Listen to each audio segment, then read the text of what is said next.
tema muito especial. Nós vamos falar sobre como podemos vencer a raiz de rejeição.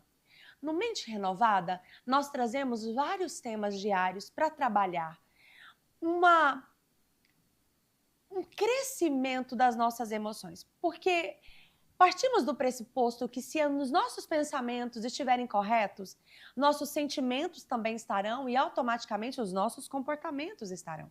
Se você não aprender a filtrar aquilo que você pensa e não mudar as suas crenças interiores a respeito de Deus, a respeito da vida e das pessoas, você dificilmente conseguirá ter um comportamento adequado e aquilo que Deus espera de você. Então, uma pessoa que tem uma ferida de rejeição aberta é uma pessoa que ela pode se isolar, ela pode ter medo de se relacionar com as pessoas, uma pessoa que pode se ofender facilmente, é uma pessoa ferida que sangra. E esse sangramento, ele não é só emocional. Existem pessoas que, por causa de feridas de rejeição, sofrem também dores físicas latentes e patentes. Eu quero te dizer que muitas doenças psicossomáticas nascem justamente por causa de raízes e feridas não curadas. Então, se você é uma pessoa que viveu uma situação de abandono, de rejeição na sua infância, na adolescência, em alguma fase da sua vida adulta, e você sente que nunca conseguiu superar essas dores, hoje o Senhor te convida a refletir sobre isso e abrir espaço no seu coração para que Ele mesmo arranque do seu coração todas essas feridas de rejeição tão danosas e paralisantes na sua caminhada. O texto de referência que nós vamos usar para essa reflexão do devocional está em Isaías 41, versículo 9, que vai dizer, na parte B: Eu te escolhi e não te rejeitei. Eu te escolhi e não te lançarei fora. Então o Senhor prometeu que quem Ele escolhe, Ele jamais lança fora. Quem Ele escolhe, Ele jamais rejeita. Eu quero que você preste muito bem atenção naquilo que eu vou dizer para você. Talvez você teve situações no seu passado onde um pai, uma mãe deveria cuidar, amar e não fez. Talvez você teve situações onde você viveu uma terrível decepção com amizades. Talvez alguém do seu sangue que deveria cuidar de você, mas por algum motivo decidiu lançar sentenças malignas contra a sua vida. Talvez você é uma pessoa que carregue palavras duras, que ecoam no seu emocional até hoje. Você não vai dar em nada, você não presta, você não vai muito longe. Ah, você é uma pessoa burra. E quantas palavras que produziram auto-rejeição. O grande problema da rejeição não é necessariamente o que a outra pessoa faz em relação a nós. O problema da rejeição é que ela vai produzir em nós uma auto-rejeição, onde nós vamos acreditar naquilo que foi dito, onde nós vamos abraçar aquele sentimento de alguém que não viu valor em nós. Nós temos uma história bíblica muito linda que fala sobre o poder da superação quando essa problemática é evidente.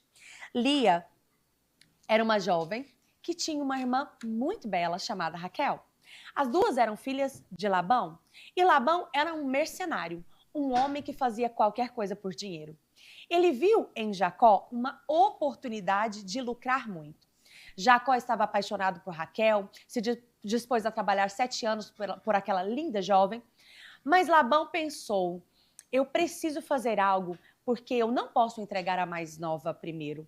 Mas ele não comunica a Jacó os seus pensamentos. Ele simplesmente vai manipular uma situação onde no dia do casamento, depois de 7 anos trabalhados, ele simplesmente entrega Lia.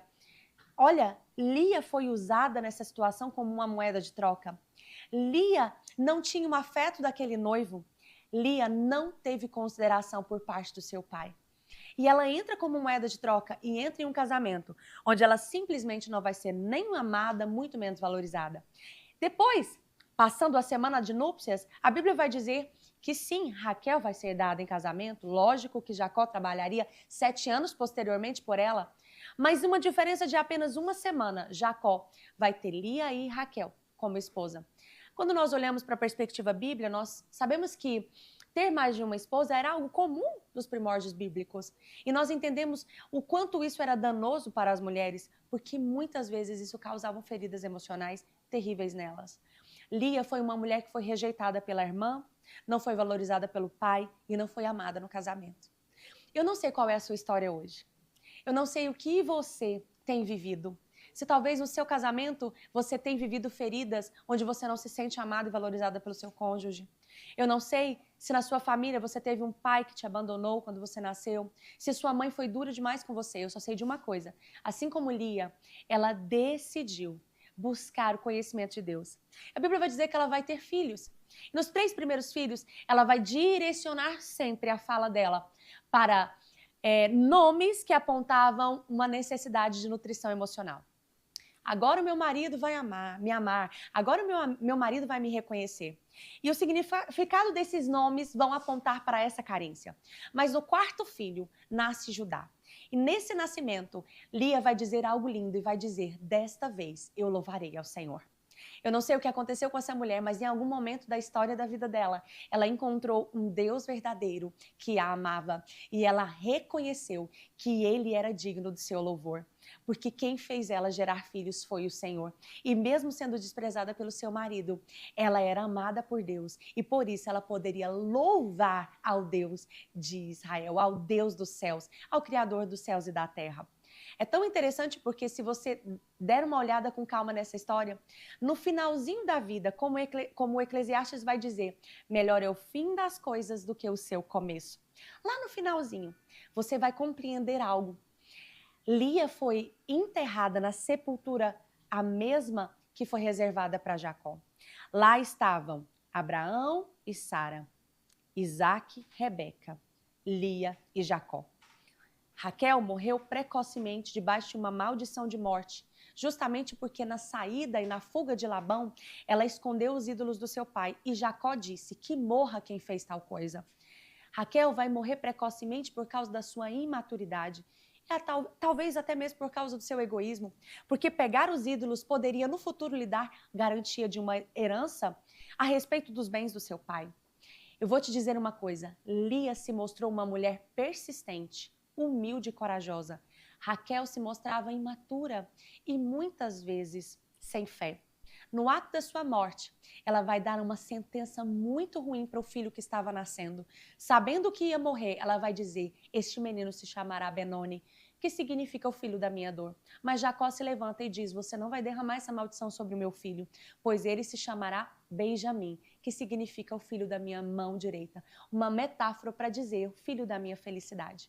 O que eu quero dizer ao seu coração é que não importa como começou a sua história, o Senhor pode fazer dela uma ressignificação, uma superação linda e um testemunho para você contar. Talvez você começou a sua história como Lia, sendo desprezada pelas pessoas que mais deveriam te amar. Mas o Senhor é poderoso para te dar honra e colocar um reconhecimento no meio dessa história. Lia terminou sua história com honra, terminou sendo reconhecida como uma esposa legítima. Ela foi uma mulher sensata e sábia porque ela perseverou e ela louvou o Deus Criador dos céus e da terra. Colocou sua confiança no Senhor e por isso teve a sua história mudada. Que você receba nessa manhã uma porção de cura para toda e qualquer ferida de rejeição na sua história. Nós vamos para um rápido intervalo. É o tempo de você pegar o seu cafezinho, reforçar papel e caneta, porque logo mais voltamos para o nosso momento de entrevista com essa querida convidada. Fiquem com Deus. Te aguardo em poucos segundos.